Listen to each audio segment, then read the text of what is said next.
प्रश्न उत्तर सत्संग माध्यम से आज का प्रश्न आया है कन्हैयालाल चौहान बम्बई से। उनका प्रश्न है कि महाराज, जब जीव कोई प्राणी मर जाता है उसका शरीर यहाँ पर जलाई दी जाती है, तो फिर यमराज के दूत लोग को जो कहा लिखा गया है कि उनको भाला में फाड़ते हैं, उनको तलवार से काटते हैं, गरम तेल में उसको जो है खौलाते हैं, तरह तरह की दंड देते हैं, फिर वो कौन सा शरीर को जो है, ये तो शरीर यहाँ पर जल गया, फिर यहाँ से जो निकला वो तो आत्मा है।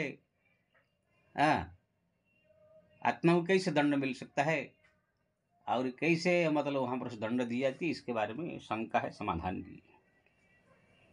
बहुत सुंदर प्रश्न है, गहरा और आत्मज्ञान का प्रश्न है ये। देखिए जी, हमारा शास्त्र में 3 प्रकार की शरीर कहा गया है, स्थूल शरीर, सूक्ष्म शरीर, कारण शरीर।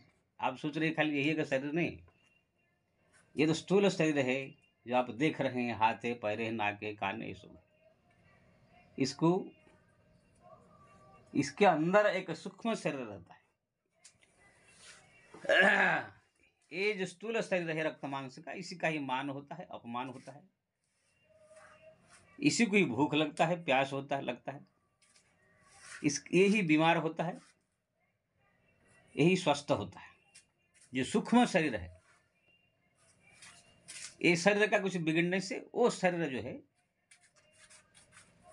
थोड़ा प्रभाव पड़ता है, ऐसी बात नहीं, लेकिन इतना प्रभावित नहीं होता। आपको उदाहरण देंगे सूक्ष्म शरीर क्या होता है। सूक्ष्म शरीर मतलब जैसे मनो, इसके अंदर भी, शरीर के अंदर खाली शरीर तो ही नहीं है, मन है, बुद्धि है, चित्त है, अहंकार है, पंच इंद्रियां है, का विषय है, वो सब ही काम करता है। ये तो खाली एक जैसे कोई गाड़ी में का ड्राइवर जो है वो मेन है, गाड़ी तो जड़ है।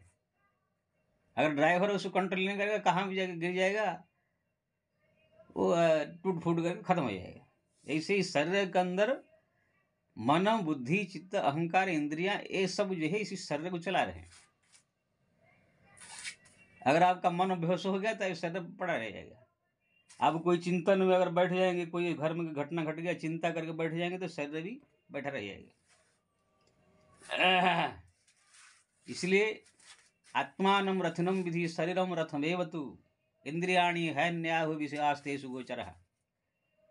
हमारे उपनिषद में लिखा है ये शरीर रथ है, इसके अंदर बैठने वाला जो है आत्मा रथी है। इसके अंदर जो रथ में जो घोड़ा लगते हैं पंच इंद्रियां है, इसी प्रकार से वर्णन किया गया है।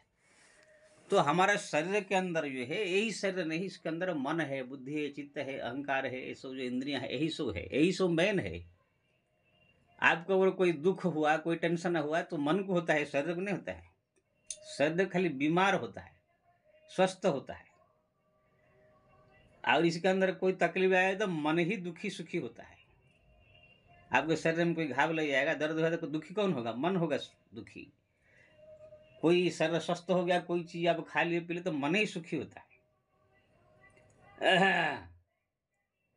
अगर आपके शरीर में कोई घाव लगा है, दर्द होता है, जब तक आपका मन उसको बार बार देखता रहेगा, सुनता रहेगा, मन में सोचते रहेंगे, तब तक दुख है। रात में जब घोर निद्रा में सो जाएंगे तो मन चला जाएगा स्वप्न राज्य में, तो इस शरीर का जो कट गया दुख है आपको अनुभव नहीं होगा, क्योंकि मन यहाँ है नहीं। तो ये शरीर के अलावा जो सूक्ष्म शरीर है वो एक बहुत बड़ा चीज। सूक्ष्म शरीर का उदाहरण आपको देंगे समझाने के लिए। जैसे आप सोए हैं, आपने सपने देखा है दिल्ली के रेलवे स्टेशन में आपका किसी के साथ झगड़ा हो रहा है और किसी ने आपको चाकू मार दिए, आपने भी उसको मार दिया। चाकू आपको मारा, आपको बहुत जो दर्द हो रहा है, हॉस्पिटल में आपको लेके पहुंचा गया, वहाँ पर ऑपरेशन हुआ, ऑपरेशन भी काट कूट गया, सब तरह तरह की, ये सब आप सपना देखा। जब तक आपका सपना टूटेगा नहीं, आपको चाकू मारने से जो दर्द है वो सब अनुभव होगा आपको, सत्य जैसा। ऑपरेशन अगर वहाँ करेंगे तो भी ऑपरेशन का जो दर्द है, दुख है, सब आपको होगा। वहाँ पर जो झगड़ा होते समय जो झापड़ा भी किसी ने मारा होगा कि मुक्का मारा होगा, सब दर्द आप अनुभव की होंगे। क्यों ना, जो सपने सिर काटे कोई, बिनु जागे दुख दूर न होई। अगर सपने में कोई सर काट रहा है बिना जागे आपको वो दुख दूर नहीं होगा। यानी आपको जैसे इसलिए लगा सत्य में कोई सर काट रहा है, कोई शेर आपको पकड़ लिया सपने में, अब फाड़ रहा है। सत्य में पकड़ कर फाड़ने से दो दर्द होगा, वही दर्द वो सपने में भी होगा। तो सपने में जो आपको किसी ने चाकू मार दिया या शेर फाड़ दिया या ऑपरेशन हुआ, वो फिर आप तो अपने घर में सोए हैं, शरीर आपका घर में पड़ा है। तो दिल्ली रेलवे स्टेशन में आपको किसने चाकू मारा, कौन शरीर को आपको चाकू मारा, आप वहां पर दुख अनुभव कर रहे हैं, हॉस्पिटल में ज्वाइन हो रहे हैं, आपका ऑपरेशन हो रहा है, या मान लीजिए कोई जंगल में जा रहे हैं, किसी शेर ने आपको फाड़ दिया। जो दुख आप अनुभव कर रहे हैं वो तो ये शरीर को आपको नहीं हुआ, ये तो घर में सोया हुआ है आपका शरीर। लेकिन आप दिल्ली रेलवे स्टेशन में सब दुख का अनुभव कर रहे हैं। किसी ने मार रहा है, कोई पीट रहा है, कोई काट रहा है, कोई चाकू मार दिया, या जंगल में जा रहे हैं शेर ने फाड़ दिया। तो वही है सूक्ष्म शरीर। इसी शरीर से जो है वो सूक्ष्म शरीर निकल करके भ्रमण करता रहता है, विभिन्न प्रकार चीजों को देखता रहता है, जिसको आप स्वप्न कहते हैं। आपका मन एक ही जगह थोड़ी रहता है। अभी आप बैठे हैं, मन आपका मान लीजिए बद्रीनाथ धाम चला गया, हाँ बद्रीनाथ धाम में पहुंच गया, मंदिर का दर्शन कर रहा है। मन एक ही जगह आपके शरीर में थोड़ी रहता हरदम। तो ये जो मन है, बुद्धि है, चित्त है, अहंकार है, पंच इंद्रिय का विषय है, ये सब मिल करके इसको कहते हैं कि सूक्ष्म शरीर। आप खुद अनुभव करते हैं। सपने में जो है आप विभिन्न प्रकार दुख अनुभव करते हैं, लेकिन शरीर आपका ऐसे ही पड़ा। शेर फाड़ दिया, फिर भी नींद खोला तो आपका शेर कुछ नहीं फाड़ा शरीर का। तो फिर शेर कौन सा शरीर को फाड़ रहा था? आप दुख भी अनुभव कर रहे थे। ऑपरेशन कौन शरीर का हो रहा था? आप वहां पर दुख भी अनुभव कर रहे। चाकू किसने मारा था, कौन शरीर को मारा था? वही सूक्ष्म शरीर है। ऐसे ही आप जब इसी शरीर को त्याग करके चले जाएंगे, मर जाएंगे, तो आपका ये स्थूल शरीर जैसे घर पड़ा था, सपना देख रहे थे, ऐसे ये शरीर को जो है जला देंगे। लेकिन आपका सूक्ष्म शरीर फिर 100 दिन के लिए यहां से निकल के चला जाएगा। उसी को ही जमराज के दूत लोग बांध के ले जाते हैं। जैसे दिल्ली रेलवे स्टेशन में आप सपना देख रहे थे, मेरे को किसी ने चाकू मार दिया, किसी ने मुक्का मार दिया, किसी ने गाड़ी में बैठे हॉस्पिटल ले गया, सब देखा, सच जैसे लगा कि नहीं? ऐसे आपको भी मरने के बाद जो है जमराज के दूत आएंगे, आपके सूक्ष्म शरीर को खींच करके आपको मारते पीटते हुए ले जाएंगे, और वो सब आपको सत्य लगेगा। यहाँ पर तो सपना जो आप देखा दिल्ली रेलवे स्टेशन में झगड़ा हो गया, वो तो आपका सपना टूट जाने के बाद फट से आप फिर देखेंगे झूठा है। लेकिन इस शरीर में आप फिर आ जाएंगे कि ना, शरीर घर में पड़ा है। लेकिन यहाँ पर मृत्यु के बाद जो फिर शरीर के अंदर फिर वो आत्मा सूक्ष्म शरीर वापिस नहीं आएगा। आपका खत्म हो गया टाइम इसका। वो बांध के वो लोग ले जाएंगे, फिर वापिस से लाएंगे नहीं, वो आ नहीं सकता है वो। और शरीर को भी लोग जला देते हैं एक दिन के रख करके। अब वो चाहे तो भी आ नहीं सकता है, क्योंकि आप सपना देख रहे तो आपका स्वतंत्रता है। आप सपना टूट गया तो आप आ सकते हैं अपने शरीर में, लेकिन मृत्यु के बाद उस शरीर में आपका आने का शक्ति नहीं है। उसको लेकर के जमराज के दूत ले जाएंगे। वहां पर जो उनका पाप पुण्य से विचार करके दुख सुख जो दंड देना चाहिए देंगे। अगर भक्त होगा भगवान का तो भगवान के दूत वैकुंठ से आकर उनको विमान पर बैठा कर ले जाएंगे। वही शरीर को ही सब दंड फंड सब दी जाती है। फिर जब उनका दंड पूरा हो जाता है, फिर उस शरीर को ले जा करके कहाँ जन्म, उनका इनके कर्म फल के अनुसार स्वर्ग के शरीर में या कुत्ता के शरीर में या मनुष्य के शरीर में, किसी के शरीर में फिर उसको डाल देते हैं। फिर वो जो है स्वर बन के कुत्ता बन के आ जाता है। अगर मुक्त हो गया तो वैकुंठ चला गया, तो वैकुंठ धाम में उसी शरीर को एक दिव्य शरीर मिलता है। दिव्य शरीर मतलब आपका शरीर सब एकदम जैसे ही रहेगा, हाथ पैर जैसे सब कुछ अंग प्रत्यंग रहेगा, लेकिन इसको दिव्य होगा। इसको ना कोई अस्त्र काट सकता है, ना जल डुबा सकता है, पवन उड़ा सकता है। ये हरदम जो है दिव्य तेज से भरा रहेगा, अष्ट सिद्धि नवनिधि संपन्न रहेगा। जब चाहे छोटा हो जाएगा, जब चाहे बड़ा हो जाएगा, जब चाहे अंतर ध्यान हो जाएगा। सब कुछ शरीर संपन्न वाला जो सिद्ध शरीर है भगवान के धाम में मिलता है। और देवता अगर लोक में चला गया, देवलोक बन गया, पुण्य काम किया, तो वहां भी देव शरीर मिलता है। लेकिन जब तक जमराज के वहां पर पहुंच करके उनका जो पाप पुण्य का विचार नहीं हो जाता है, तब तक इसको ले जाते हैं। अब भक्त तो सीधा चला जाता है, पुण्यवान व्यक्ति सीधा स्वर्ग चले जाते हैं। तो आपने पूछा था फिर किसको दंड देते हैं, तो वही सूक्ष्म शरीर है जो आप स्वप्न में दुखी हो रहे थे, जो आपको दंड मिल रहा था दिल्ली रेलवे स्टेशन में, वही शरीर को ही जमराज के दूत लेकर के वहां पर जमराज के वहां पर मारपीट करते। तो ये हुआ सूक्ष्म शरीर। अब वो मेन है, जैसे पंखा चल रहा है तो पंखा मेन नहीं है, उसके अंदर करंट मेन है। करंट चला गया तो फिर पंखा एक जड़ हो जाता है। हाँ, पंखा भी मेन है लेकिन है थोड़ा उसका महिमा, उसके बिना तो नहीं सकता। इसी शरीर के बिना तो आत्मा भी टिक नहीं सकती है, लेकिन प्रधान वही है शरीर में रहने वाला। हम इस शरीर में रह रहे हैं। जैसे कोई व्यक्ति किराए का मकान लेकर के वहां पर रहता है, फिर समय आने पर रूम बदल देता है, ऐसे हम इस शरीर को हम 50-60 साल 100 साल के लिए मिला है, इसी में हम रह रहे हैं। जब समय आएगा इसको हम छोड़ करके फिर दूसरे शरीर में चले जाएंगे। इसलिए जिंदगी किराया का घर है, एक ना एक दिन बदलना पड़ेगा। सो गाते हैं भजन आप लोग। तो कहने का मतलब ये है, तो आप समझ गए होंगे मेरे दृष्टांत से, ये शरीर के अलावा एक सूक्ष्म शरीर है, वो जाता है, उसको दंड मिलता है। और आप उदाहरण में दिया, स्वप्न में आप इस सूक्ष्म शरीर को विभिन्न प्रकार जगह भ्रमण करते हुए दुखी सुखी होते हुए आप देखते हुए। और एक होता है स्वभाव, यानी कारण शरीर। कारण शरीर भी एक होता है।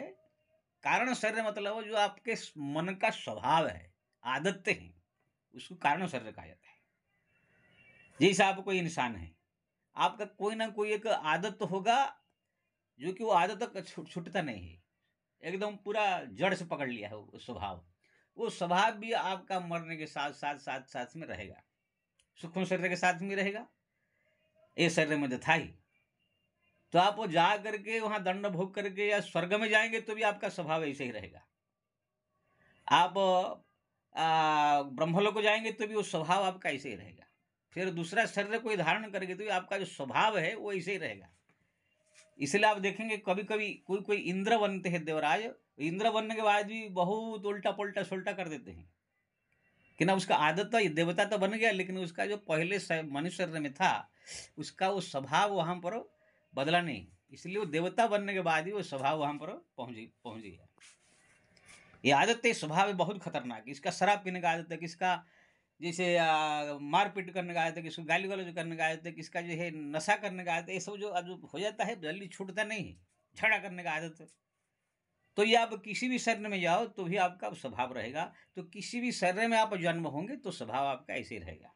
शेर भी बनेंगे तो भी अगर आपका संत स्वभाव है तो आप शेर बन के भी आप संत जैसे एकदम शांत शांत धीर गंभीर होंगे। कुत्ता बन जाएंगे तो भी शांत धीर गंभीर होंगे। अगर खतरनाक स्वभाव होगा, छोटा सा कुत्ता भी करने लगेगा किसी को देख करके। तो एक हुआ स्थूल शरीर जो आपका ये शरीर दिखाई दे रहा है, दूसरा है सूक्ष्म शरीर, वो मेन एकदम है, तीसरा है कारण शरीर जो स्वभाव है। इसी प्रकार हमारे शास्त्र में 3 शरीर का वर्णन किया गया है। इसलिए आपने जो कहा फिर दंड किसको मिलता है जमराज, सूक्ष्म शरीर को मिलता है। वो सूक्ष्म शरीर जो है जाता है, उसे पकड़ के ले जाते हैं, फिर वापिस से शरीर में आ नहीं सकता है।